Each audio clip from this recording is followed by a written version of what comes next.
because you remember the children of Israel was commanded to eat only unleavened bread. Yeah. And anyone who ate bread that contained leaven was to be cut off from Israel. The gospel book of Mark records that no longer after Jesus fed the 4,000, the Pharisee came to him and demanded a sign from heaven. Yeah. And Jesus told them, his disciples, to beware of the leaven of the Pharisees and the leaven of Herod. Can I get a witness? All right. Then I kept on looking, amen. Came to Matthew 16 and 16, saying, including the Sadducees. The disciples began to wonder why Jesus spoke of leaven. He said, why do you reason because you have no bread? Do you not perceive nor understand? Is your heart still hard? Yeah. Have eyes, do not see. Yes. Have an ear, do not hear. All right. And do not remember.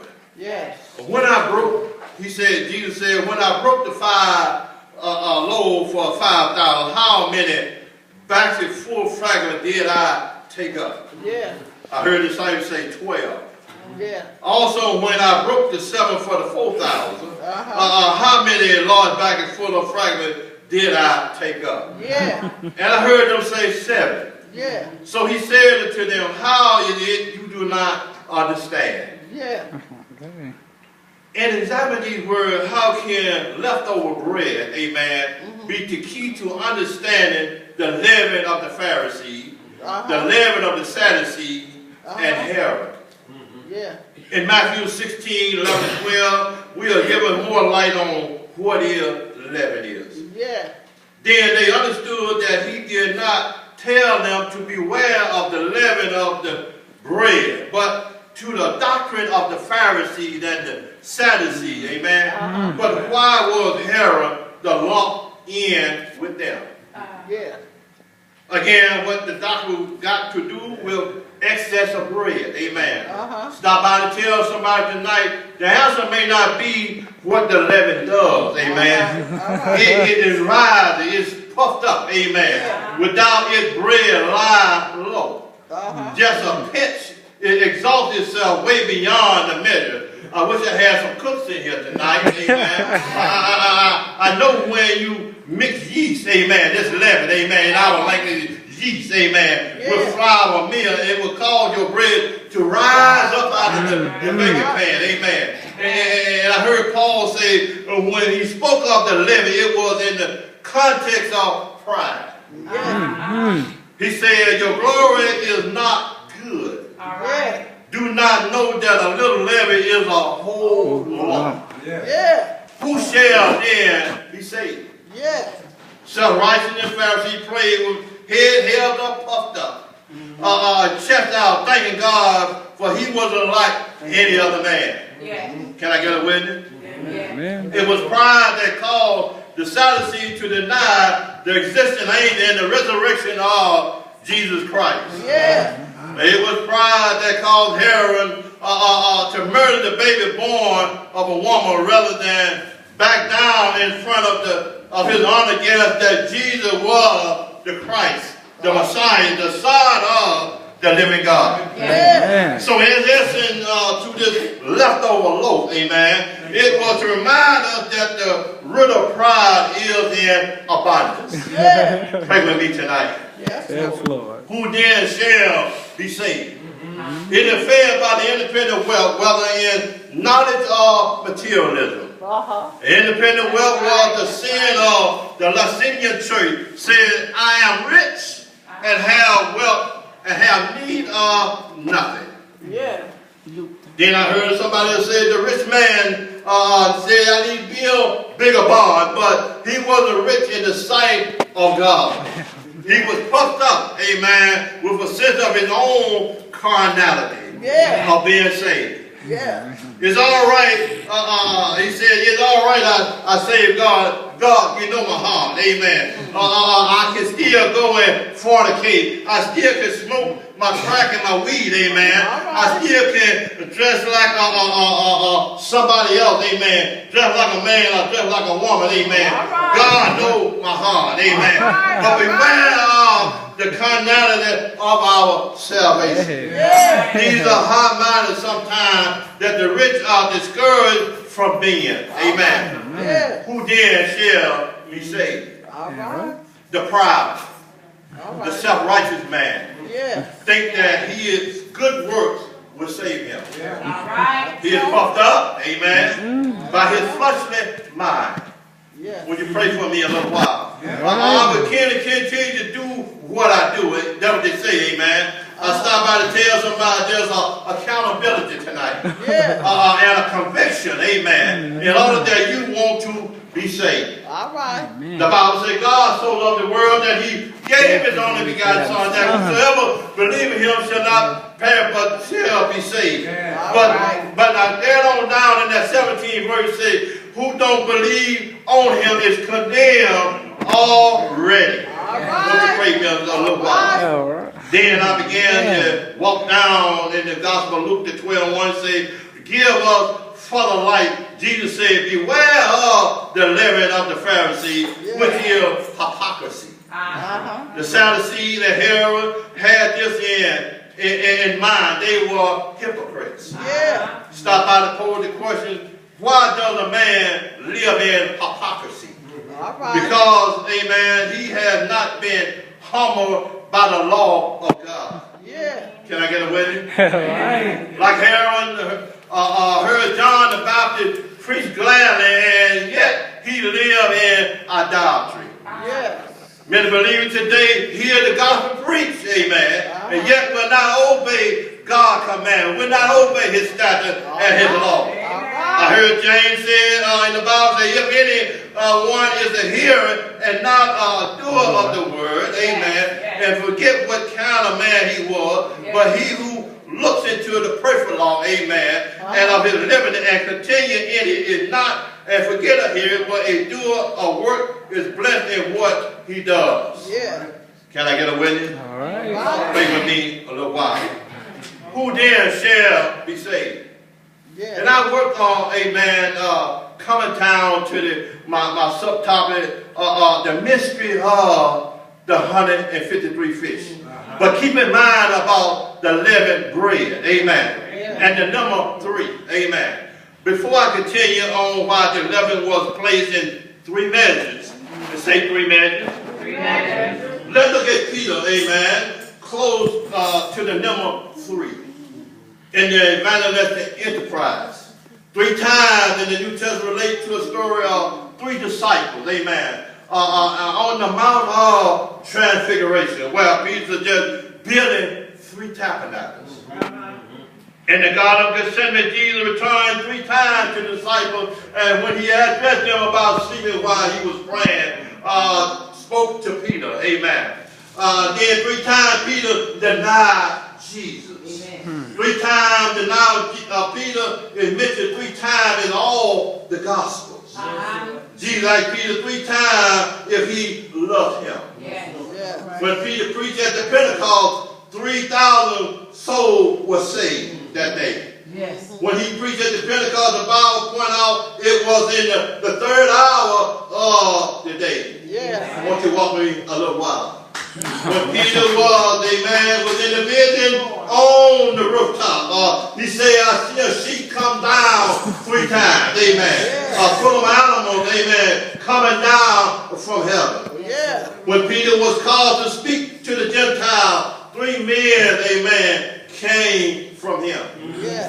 Now let us go to John 21, the 1st chapter and the 14th verse. We find Jesus speak to the disciples for the 3rd time, amen, after his resurrection.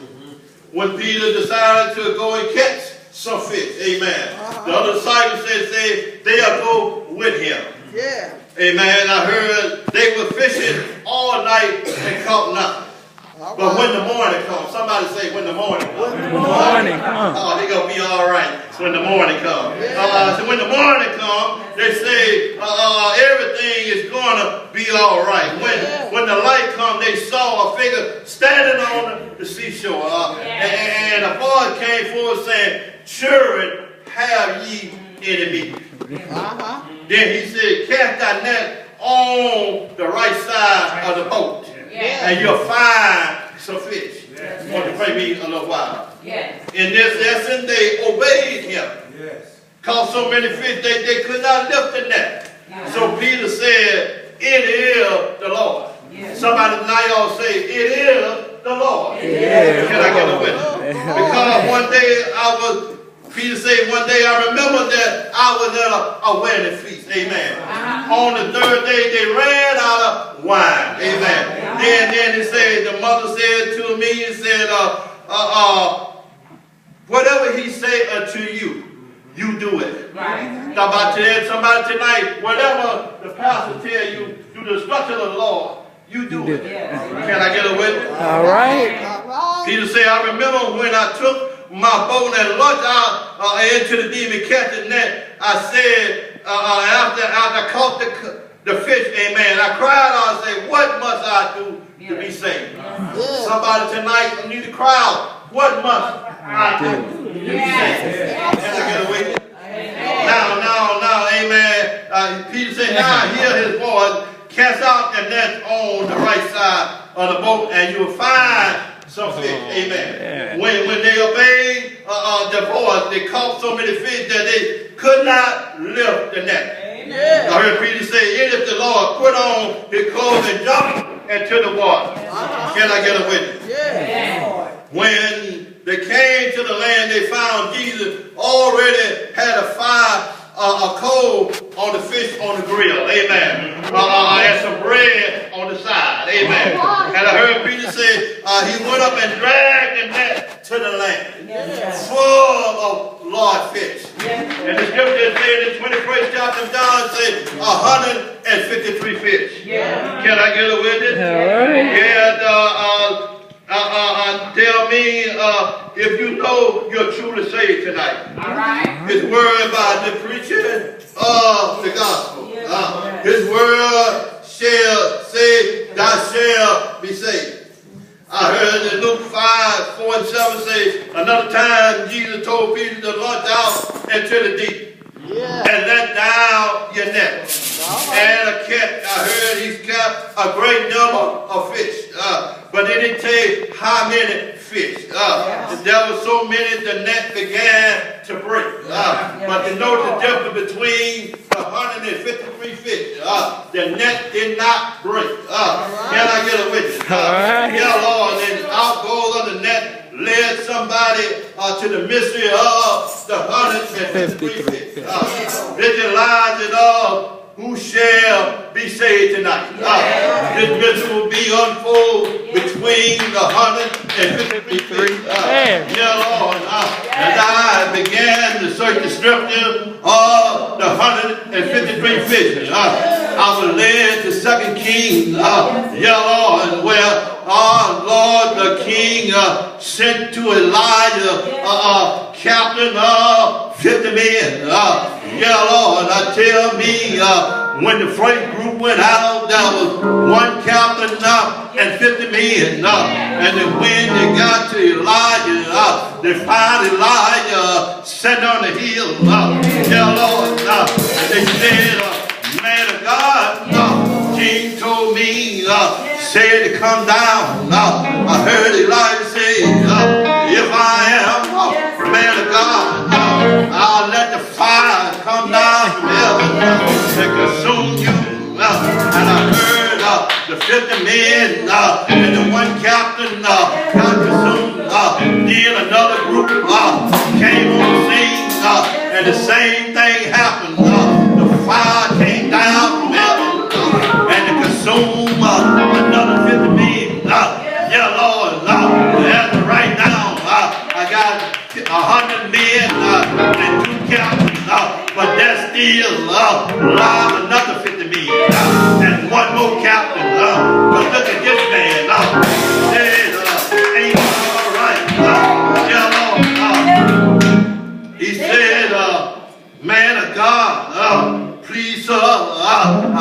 have mercy on my life.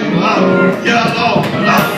Then this man fell out on his knees. Then he do it. Yeah, Lord. He said, Lord, man of God, please spare my life.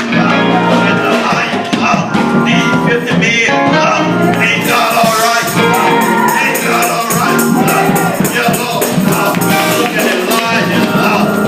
Let them spare their life. Ain't God all right? Yeah, Lord. But look at now. 3 groups. 50 men. 3 times.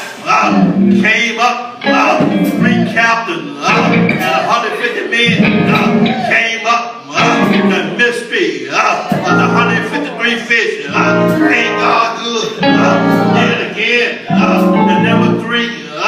Ain't God good? 2/3 will perish by fire. Ain't God all right? 1/3 be saved because of the captain called Jesus. Ain't he all right? Tell me, there's a parallel between Elijah and the church today. Ain't God all right? Help me, Holy Ghost, preach the word tonight. Those who are saved, him who is coming in the flame of fire are saved because of the preaching of the gospel. Got caught in the gospel net. Ain't you all right? There's the captain intercepting bleeding, no cash in mind. Ain't God all right? 2/3 of those in the gospel net was professing to be in the body of Christ. Thousands of years. I never knew you. Depart from me, you workers of iniquity. 1/3 professing church would be saved. In another net, there was another number. You heard me say that. There was some large, there was small. I heard that broke, and some got out. Ain't God all right? Ain't God all right? Yeah, Lord. By the word, yeah, Lord. God's word is that church is born, and I will. You can run your mouth. Ain't God all right? That mega church, that large church, yeah, Lord. They say, God on it, no matter my heart. Ain't God all right? Jesus says, the kingdom of God to live in with the woman, 3 measures of meal. I heard the disciples say, how many would be saved? Somebody I will know the number tonight. Ain't God all right? Yeah, Lord. To at the end, when you be not able to, and he put a finger on the wire. Ain't God all right? They say they were workers of iniquity. Ain't God all right? They were transgressors of the moral law. They didn't even obey him. 1/3 saved, 2/3 lost. Yeah, Lord. I heard Zachariah say, when you strike the shepherd, the sheep will scatter. Ain't God all right? 1/3 shall be left in. I bring 1/3 through the fire. Ain't God all right? I find them as silver. Set them like gold. They'll call on my name. I will answer. Who can shall be saved? Yeah, Lord. I don't know about you tonight. Yeah, Lord. Take an examination for your salvation. Yeah, Lord. Yeah, Lord. Jesus is the only way back. He said, come to a church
44,000. Jesus, look at Jesus, like the Lamb of God.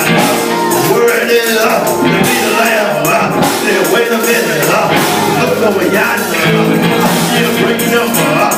Look at Jesus, dear Lord. Jesus said, these are the ones. Ain't all right.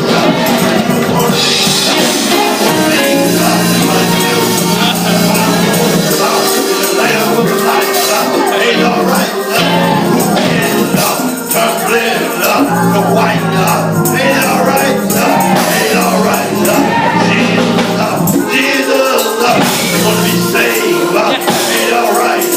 Dear Lord, I don't know. You might be going through something up and down. The issue of life. They just been knocking her to and fro. But I stand on the word of my God. Ain't all right. Ain't all right. 19 years I've been on the job. Ain't all right. But not tonight. I don't know about you. Rededicate your life back to Christ. And ain't trying to embarrass nobody. That we're going through. You need strength. You need to be renewed. Rededicate salvation. Strength and spirit. Back to the Lord. Let him know, Lord, I'm still on the battlefield for you. Your Lord, at the end, victory, victory, victory is mine.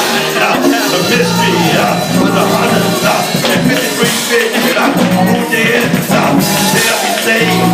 Ain't God all right? Ain't all right? Ain't all right? Good God Almighty, good God Almighty, behold the Lamb of God, take away the sin of the world. Ain't all right? Ain't all right? Dead, we're saved. God bless you. God is a good God. If you've been slipping and sliding in your salvation, if you have been backslid, if you're not where you should in your salvation, if you're not sure of your salvation, come and rededicate your life tonight. Come back. Pastor, folks, and come back to the altar and rededicate yourself. Get dirty. When you run a long time, God, we need a fresh anointing. Let it be a fresh anointing tonight.